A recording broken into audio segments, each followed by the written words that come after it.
बच्चों नमस्कार। आपका स्वागत है सुर भारती केंद्र में। आज हम रुचिरा प्रथमो भागः षष्ठवर्गाय संस्कृत पाठ्यपुस्तकम के बारे में परिचय प्राप्त करेंगे। रुचिरा प्रथमो भागः यह पाठ्यपुस्तक कक्षा छठी में चलती है। कक्षा छठी की यह बुक NCERT की रुचिरा प्रथमो भागः है। तो आज हम इसके बारे में कुछ परिचय प्राप्त करेंगे कि इस पुस्तक में जो पाठ हैं वो कितने हैं और उन पाठों के बारे में आगे आने वाले वीडियोस में एक एक करके हम चर्चा करेंगे। तो सबसे पहले इस पाठ्यपुस्तक के बारे में हमें थोड़ा सा परिचय हो जाना चाहिए। और संस्कृत पाठ्यपुस्तक यह रुचिरा जो है इसमें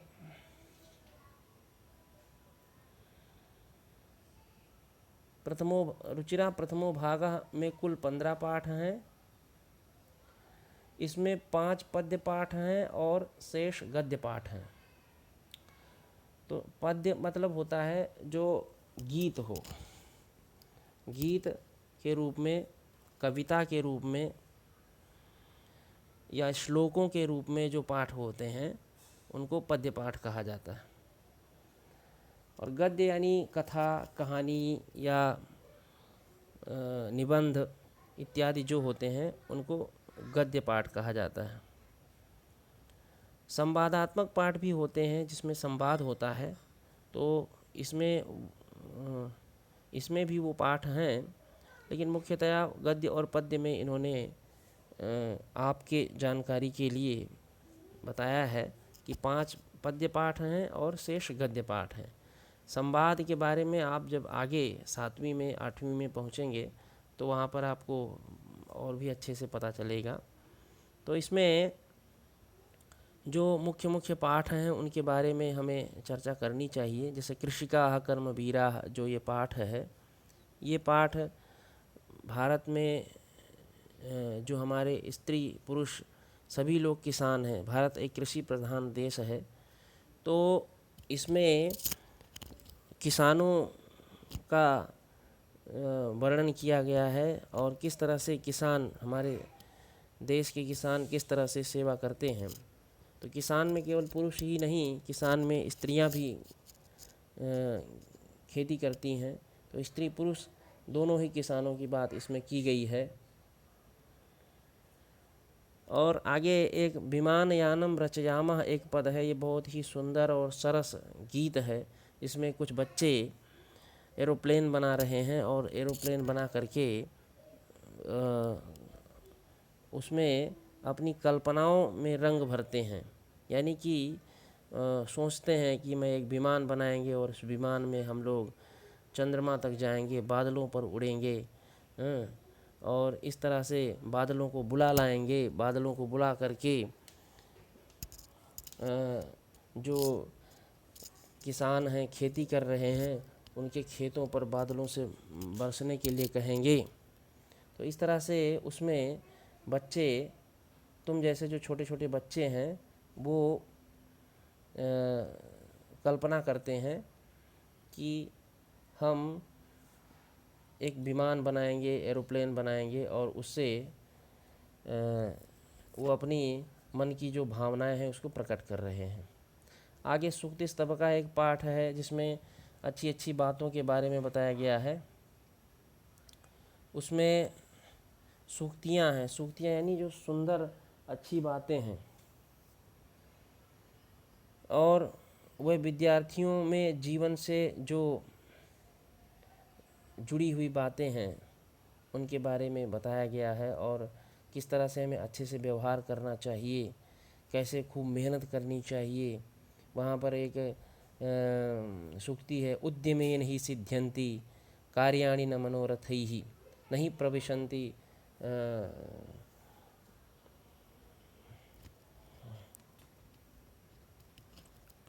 सिंहस्य मुखे मृगाः, ऐसे एक सूक्ति है।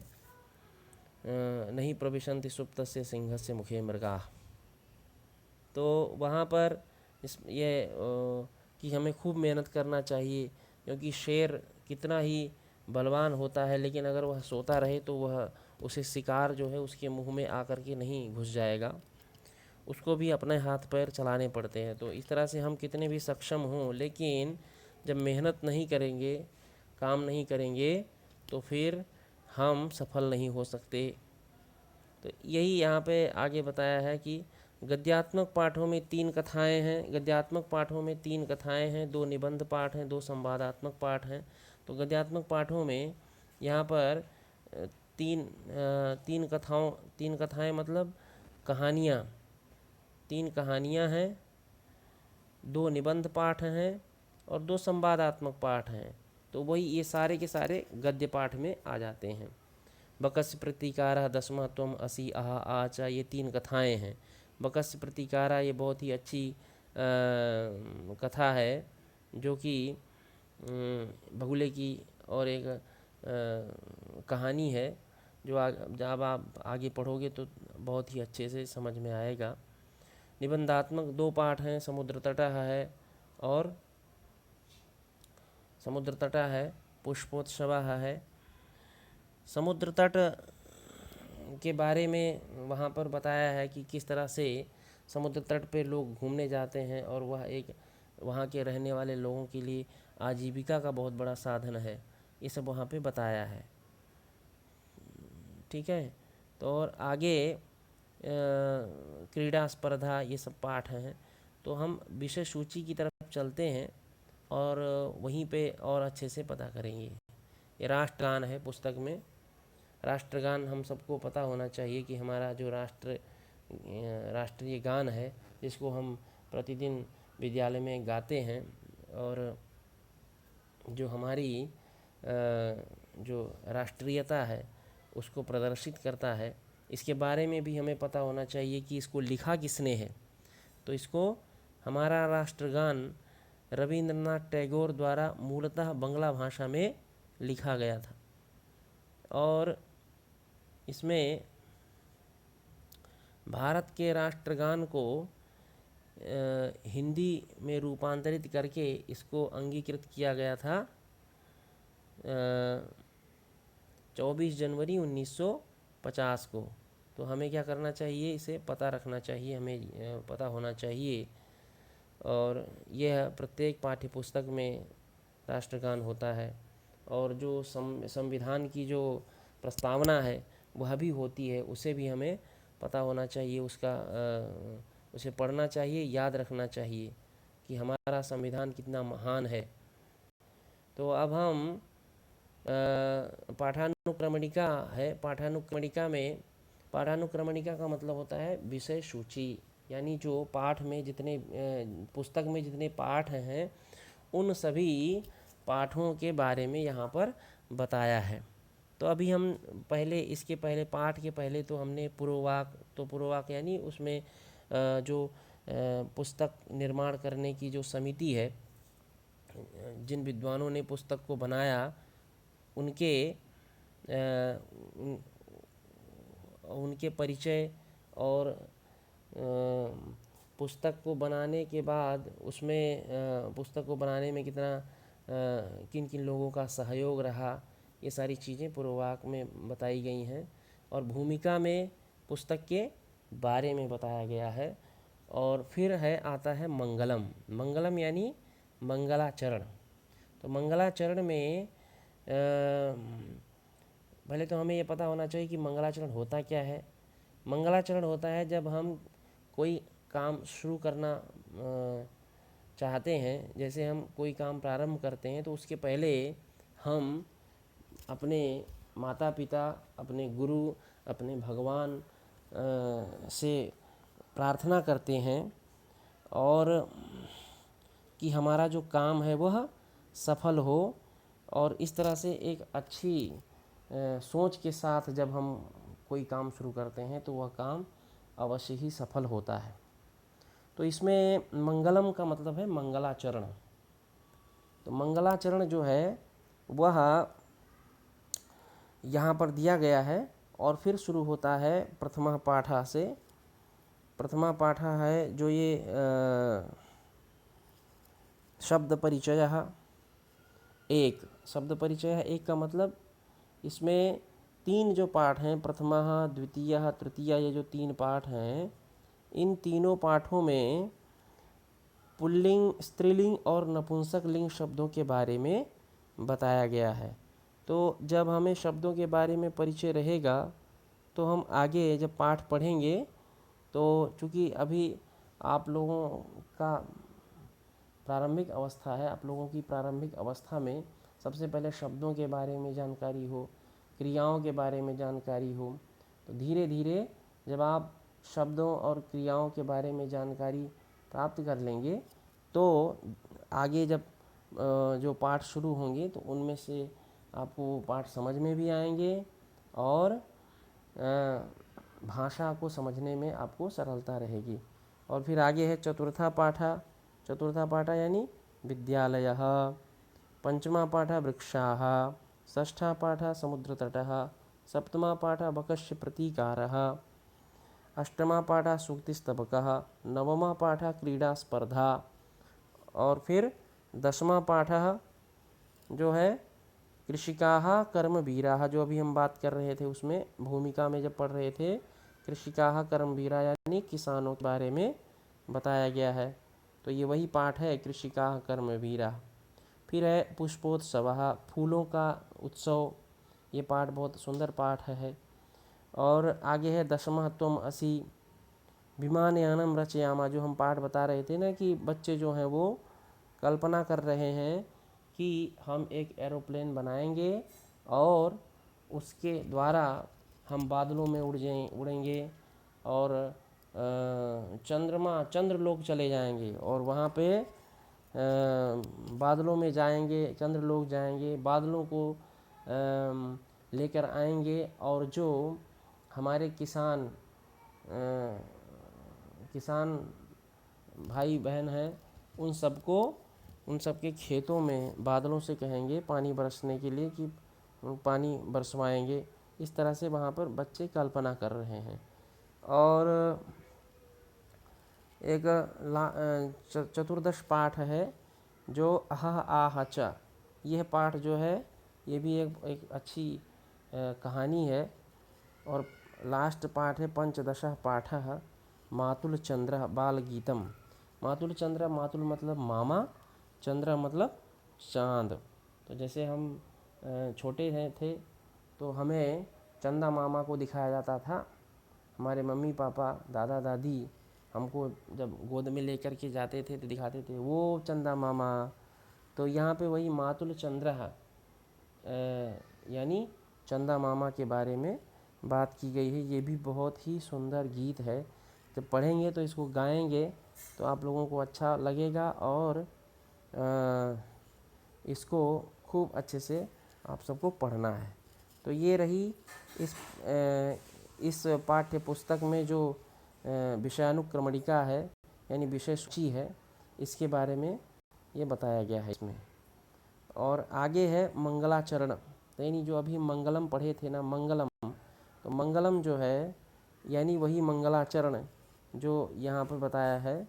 तो उस मंगलाचरण को ही यहाँ पर मंगलम के रूप में कहा है। तो हम उसको यहाँ पर समझेंगे। और एक बार पहले इसको नीचे देखें तो यहाँ लिखा हुआ है, इसको लिखने वाले कौन हैं? इच्छाराम द्विवेदी प्रणवः, यानी इनका नाम है इच्छाराम द्विवेदी प्रणवः। ये बहुत ही उत्कृष्ट उद्भट संस्कृत के विद्वान रहे हैं। अभी तो इनका स्वर्गवास हो गया, लेकिन ये बहुत ही बड़े उद्भट संस्कृत के विद्वान रहे हैं, साहित्य के। और कई इन्होंने ग्रंथ लिखे हैं, कई किताबें लिखी हैं इन्होंने। इनका उपनाम प्रणवः यानी प्रणव इन्होंने अपना एक इनका उपनाम है। तो इन्होंने ही ये गीत लिखा है जो इसको हम गाते हैं पहले, और इसको गा करके फिर इसको हमें इसका अर्थ समझना चाहिए। और इसमें माता पिता गुरु अपनी जो जन्मभूमि है उन सब के बारे में बहुत अच्छे से बताया है। और सबको प्रणाम करने के लिए इसमें बताया गया है कि मैं अपनी माँ को नमस्कार करता हूँ, मैं अपने गुरु को सादर पूर्वक नमस्कार करता हूँ, मैं सदैव अध्ययन करता हूँ, पढ़ता हूँ, मैं सदैव प्रिय बोलता हूँ, मैं सदैव सबका उपकार करता हूँ, हित करता हूँ, मैं सदैव अच्छे अच्छे काम करता हूँ, मैं भगवान को सादर पूर्वक नमस्कार करता हूँ, गुरु को प्रणाम करता हूँ और सदैव नीति के सन्मार्ग पर चलता हूँ और अच्छे रास्ते पर चल करके अपनी मातृभूमि के कष्ट को हरता हूँ और सदैव अच्छे बनने की सोचता हूँ।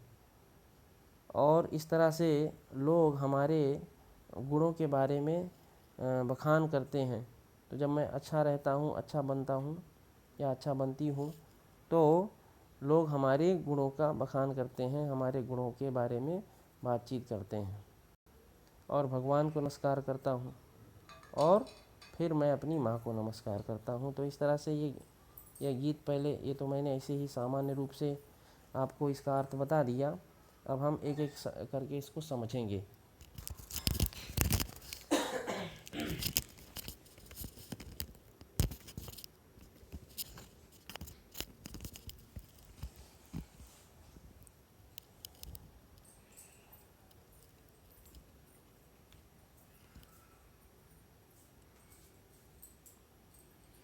इसमें है मंगलम। मंगलम मतलब मंगलाचरण। अहम नमामि मातरम गुरुम नमामि सादरम। अहम नमामि मातरम गुरुम नमामि सादरम। स्वयं पठामि सर्वदा प्रियं वदामि सर्वदा। हितं करोमि सर्वदा शुभं करोमि सर्वदा।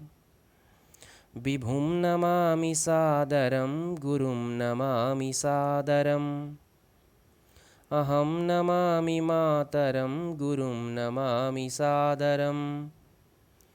चलामि नीतिसत्पथे हरामि मातृभूव्यथाम्। चलामि नीतिसत्पथे हरामि मातृभूव्यथाम्। दधामि साधुता व्रतं सृजामि कीर्तिसत्कथाम्। दधामि साधुता व्रतं सृजामि कीर्तिसत्कथाम्। प्रभुं नमामि सादरम् अहं नमामि मातरम्। प्रभुं नमामि सादरम् अहं नमामि मातरम्। अहं नमामि मातरं गुरुं नमामि सादरम्। तो अब हम इसको समझेंगे। इस तरह से इसको हम गा सकते हैं और भी अच्छे से गाया जा सकता है। तो इसमें है अहम नमामि मातरम। अहम मातरम नमामि। अहम मतलब मैं, मातरम मतलब माता को, नमामि नमस्कार करता हूँ, मैं माता को नमस्कार करता हूँ। तो यहाँ पर माता शब्द से हम अपनी माँ को भी ले सकते हैं और इसके अलावा हमारी जो संस्कृति है उसमें अपनी मातृभूमि यानी जहाँ पर हमारा जन्म हुआ है हम उसको भी माता मानते हैं, गौ को भी माता मानते हैं, गाय को माता मानते हैं, नदी यानी गंगा मैया, गंगा माता, यमुना माता ऐसे बोलते हैं, नदियों को माता बोलते हैं। तो हम सबको माता इसलिए बोलते हैं क्योंकि हम जानते हैं या हमारी संस्कृति में यह माना जाता है कि चाहे हमारी भूमि हो, पृथ्वी माँ हो, चाहे नदी के रूप में गंगा या यमुना माँ हो या हमारी माँ हो, तो ये सभी जो हैं ये हमारा भरण पोषण करती हैं। जैसे माँ जो है वो अपने बच्चे का भरण पोषण करती है, दूध पिलाती है, उसका पूरा ख्याल रखती है और उसको पाल पोस कर बड़ा करती है। और जब हम बड़े हो जाते हैं तो इस भूमि पर यानी धरती माँ से हम धरती पर रहते हैं, पृथ्वी पर रहते हैं, इसमें जो उत्पन्न होता है अन्न इत्यादि उसको ग्रहण करते हैं, खाते हैं और जिससे हमारा जीवन चलता है। तो धरती जो है वह भी माँ है। इसीलिए कहा गया है कि माता जो है वो भूमि जो है वो हमारी माँ है और हम सब उसके पुत्र हैं। तो इसीलिए यहाँ पर मातरम से हमें सबका ग्रहण करना चाहिए कि मैं अपनी माँ को नमस्कार करता हूँ, यानी कि मैं माता के रूप में धरती माँ को, माता के रूप में अपनी माँ को और माता के रूप में नदी इत्यादि जो भी हैं सबको नमस्कार करता हूँ, गाय माँ को नमस्कार करता हूँ। तो इस तरह से अहम नमामि मातरम। फिर है गुरुम नमामि सादरम। सादरम गुरुम नमामि, सादर पूर्वक यानी कि बहुत ही सम्मान से, आदर के साथ मैं अपने गुरु को नमस्कार करता हूँ। गुरु यानी जो हमें शिक्षा देते हैं, जो हमें पढ़ाते हैं, जो हमें ज्ञान प्रदान करते हैं और उस ज्ञान के द्वारा मैं अपना जो है जीवन सुधारता हूँ। तो इस तरह से गुरु को भी मैं सादरपूर्वक नमस्कार करता हूँ। स्वयं पठामि सर्वदा। स्वयं पठामि सर्वदा का मतलब है कि मैं स्वयं ही सदैव पढ़ता हूँ, अध्ययन करता हूँ। प्रियम वदामि सर्वदा, और मैं प्रिय बोलता हूँ। प्रिय का मतलब मैं सदैव मीठी मधुर वाणी बोलता हूँ और ऐसी बातें करता हूँ जिससे लोगों को अच्छा लगे। ठीक है, आगे है हितम करोमि सर्वदा। हितम करोमि सर्वदा का मतलब है सर्वदा हितम करोमि, यानी सदैव, सर्वदा मतलब सदैव, हमेशा, हितम हितकारी, लोगों का मैं हित करता हूँ, यानी लोगों का उपकार करता हूँ, लोगों की सहायता करता हूँ। शुभम करोमि सर्वदा।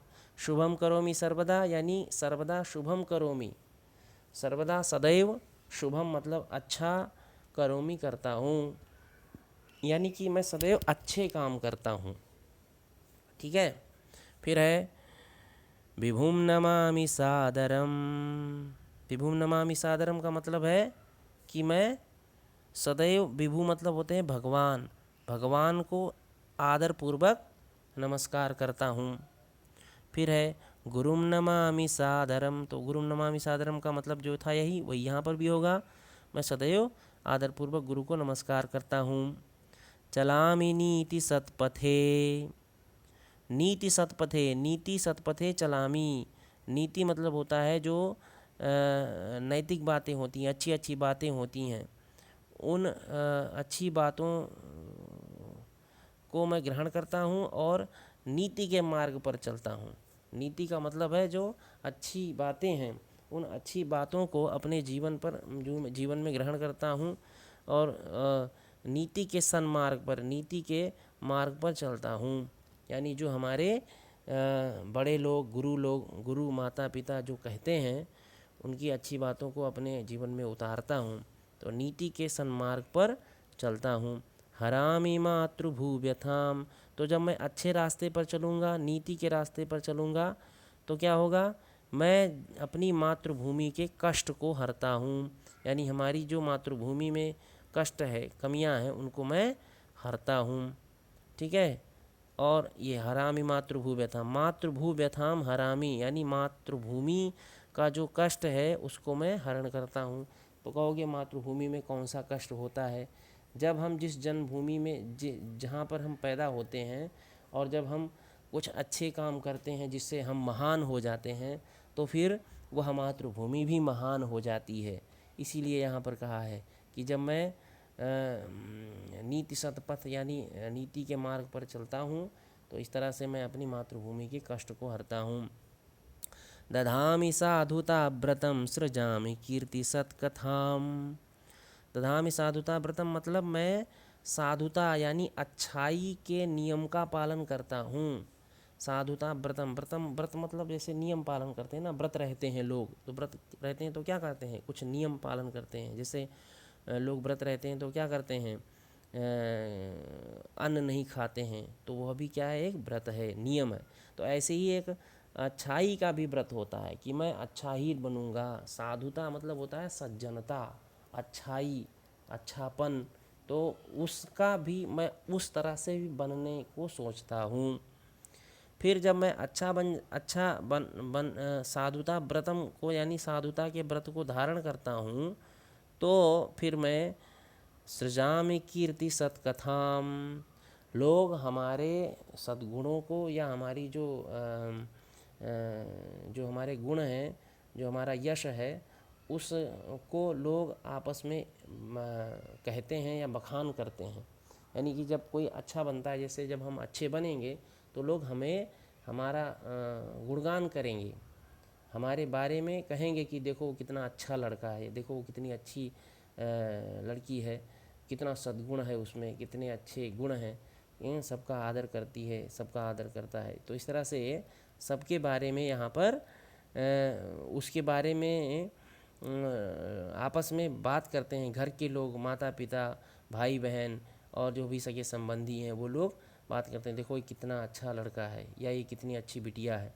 तो इस तरह से हमको जब हम अच्छे बनते हैं, तो अच्छे बनने के बाद में लोग हमारे कीर्ति को, कीर्ति मतलब होता है यश, और यश की सतकथा, सतकथा मतलब उसको कहते हैं कीर्ति की कथा को, यानी हमारा जो यश होता है, यश मतलब कि लोग हमको जानते हैं, हमारे गुणों के कारण लोग हमको जानते हैं।